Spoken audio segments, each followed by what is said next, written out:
Well, effective January 1, 2020, we can add Illinois to the states that have adopted new rules relating to sexual harassment prevention training.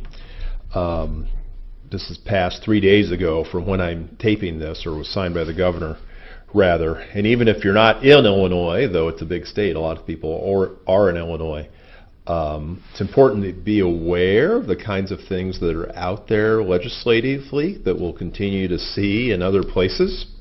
So just tell you a few of the highlights. It's not everything that's in there. I mean, it requires annual training. That's not surprising. And I think that's going to become a standard. A couple of things that are more interesting. It applies to independent contractors. We've seen a little bit of that in other places. So the fact that somebody might be an independent contractor, not an employee, doesn't get the employer off the hook for preventing harassment towards that person ought to be something employers can deal with. You can't discriminate against an employee if the employee is perceived to be part of a protected class. You might remember from the Americans with Disabilities Act has a regarded as provision. It's a little bit like that. So if someone were harassed because you believe that person to be of a certain sexual orientation, whether the person is or not, that is likely to be illegal under the statute as it's been revised.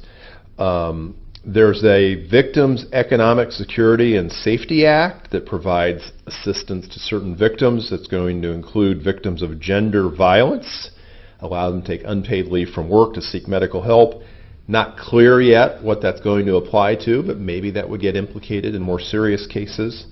One that's interesting, if you watch these videos, you know that there's a strong push to diminish the use of arbitration clauses on the part of employers. I've said before, I don't happen to think that really is going to solve the harassment problem, but it's something that has a lot of political appeal in these debates, and that's a big part of this law, which is an employer can't unilaterally put an arbitration clause on an employee that would include harassment claims. It has to really be contractual. There has to be consideration for it.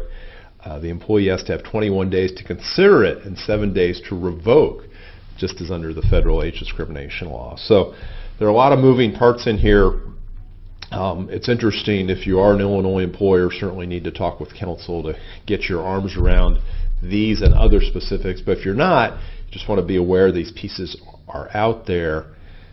Seems to be more and more happening on a state level. I think we're getting to a point that we see with non-compete agreements, we see with drug and alcohol testing, where there are lots of different sets of rules, and larger employers in particular with multi-state operations, it becomes a bit of a balancing act to create something that follows the rules without having a different policy in every single state, which is administratively very difficult. So to be continued.